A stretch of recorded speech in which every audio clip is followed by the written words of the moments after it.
Hello, Ryan here, aka Mac, and welcome. The first 3.17 Evocati PTU patch has finally released, so let us take a look at the leaked patch notes. As always, a huge thank you to all of my patrons and channel members. Your support is truly appreciated, and if you do enjoy my videos, please do consider subscribing and helping the channel to grow. So Alpha 3.17 has begun its initial rollout, kicking off with its usual Evocati PTU release, and as usual the first lot of patches do not contain all of the intended features for that build. They will get added over time. So testing focus is Lorville's Hospital and Space Clinic variations, the new River and River Tech, the Coffee Shop Vendor, mining gadgets, player injury updates, DNA head texture updates, and ship positional desync testing. So firstly, for the Lorville Hospital Maria Pure of Heart, players will now be able to be healed, revived, and purchase medical supplies.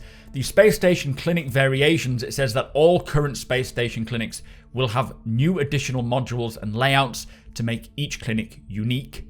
The River Tier 0, which as we know is a single river to test out this technology to enhance the ecosystems of the planets, with the first implementation being a single river with harvestables nearby on the planet of Microtech, with the plan to expand on this in future releases. The Coffee Shop Vendor is the addition of a fully interactable coffee shop vendor in Area 18. The AI will interact with 3 new usables, a hot drinks dispenser, a soft drinks dispenser, and a drinks fridge. Mining gadgets also, which are tools to help modify the rock's properties and assist the player with mining that particular deposit, changing the stats that will either positively or negatively modify the rock's resistance, optimal charge rates, overcharge rate, instability, optimal charge window, and shatter damage, just like the modules do but in a different application method. Now these will be purchasable at New Babbage, Lorville or Port Olisar, and then attached to the player's backpack as an equipped item that can be brought into the hands by pressing the number 4 button and restored by holding the R. Once it is attached to the rock, you will tune the signal waves to align on the gadget's screen and activate it, and then when you're in your ship again, you will see the effects that it's having. Now, it says that once you break the rock, you can retrieve the gadget. It does say it will take damage and can be destroyed if you go above the safe mining level or overcharge. So very nice to see that there is another skill sort of benefit to it, and if you are good enough, you can keep reusing the gadget. Whether it takes damage every time you use it, like a little bit each time, or if it is only specific to going above the safe mining level or overcharging it, I don't know. There is also a new player injury update as well, and this says they have overhauled the injury system to increase the likelihood of injuries occurring during repeated combat encounters and decrease the chance of instant death, which is obviously going to be a much better direction to go in. There is now a scaling % chance of triggering early injuries when taking damage to a body part, and this is assessed each time the body part receives additional wear and has a short cooldown between triggers to prevent it from occurring too frequently. So some much better adjustments which will reduce the potential of just dying, but encourage more need to use a medical device and treat yourself or others accordingly. Very nice. The new DNA head texture updates is also part of the testing focus, with art updates for DNA archetype heads that greatly improve the quality of all DNA heads for both players and NPCs.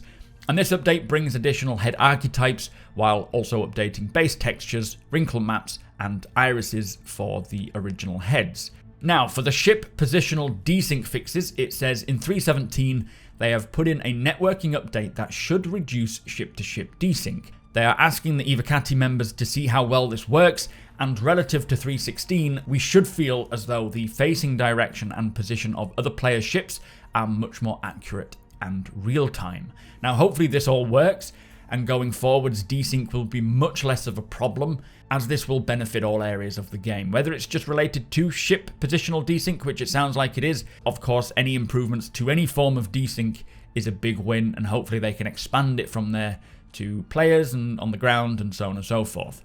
Now, for the Starfarer and refueling system, it is in, but currently in an incomplete state in this build and not testable, so the Evocati have been asked to avoid it for now.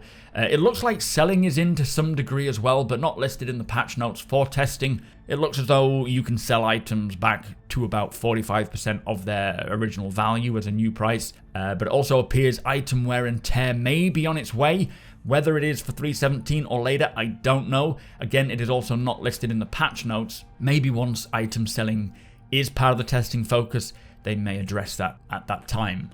There's a couple of updates for the easy anti-cheat system with better Linux support, and they have supported the latest reshade to the latest 5.0.2 version. Now, for location changes, they have separated low orbit stations and landing zones to each have their own inventories, which will be a bit of a pain.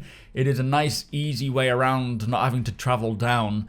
But of course, this was the direction they were going in anyway. Hopefully there are some quality of life updates with the inventory system. But yeah, that is coming in with 3.17. For gameplay, they have adjusted the ground vehicle signature emissions so that they are more difficult to detect at higher ranges, which is a great new change, as it means that we can approach a location on the ground in a ground vehicle more stealthily than we could before. They have also begun rolling out the Fps Weapon Refactor, with it saying ongoing updates to make procedural animations more natural for holding FPS weapons. They have adjusted weapon sway and recoil values across a wide range of rifles, SMGs, shotguns, and sniper rifles, which I am extremely happy to hear that they are now rolling out with this refactor. Of course, there will be many more changes to come, including a lot of weapon stat balancing, even changing a lot of the weapons functionalities, like some pistols are changing to be machine pistols. I think the P4, the Bearing P4, is getting a complete overhaul and looks completely different, which I'm excited to see. But nice to know that this rollout is all starting with 3.17. Finally, they have added a new keybind option to request landing from the ATC, which is only a small change, but kind of a huge change at the same time. So when you're approaching an ATC, no longer will you have to press F11 and then go in and request landing. You will be able to just bind a key, which is unbound by default, but you can bind it to any key, hit the key when you're in the location of the ATC, and it will just automatically request the landing pad. Now, in regards to bug fixes, there are 23 new bug fixes, as well as, from what I've heard, so many quality of life updates. Now, I won't reel them off here, as it will take forever, but I have provided the link to the patch notes from the Pipeline Discord so that you can check them out for yourself.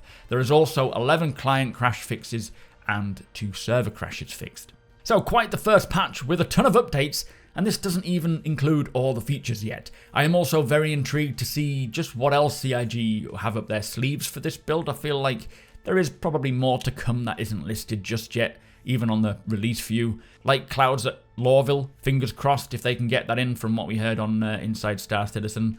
But already the updated injury details, the FPS Weapon Refactor rolling out, and desync improvements too. It is a great start, as 3.16.1 for me has been a bit of a hell patch, personally speaking. A lot of things are not working. It's getting difficult just to do the basics, so I am in desperate need of a new build.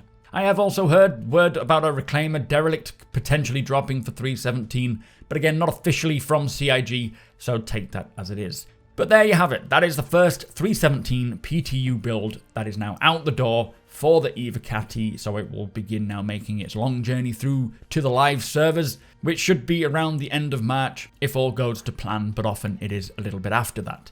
As usual, I will be covering the patch notes as they come around, and if you do enjoy my videos, please do consider subscribing. Also, come and hang out over at twitch.tv/supermacbrother. You are all more than welcome. The link is in the description below. Hit the thumbs up if you don't mind. It does do the channel a big favour, and tick that notification bell if you would like to be notified when my videos go live. Again, huge thank you to my patrons and channel members. Thank you for watching, and I'll see you in the next one.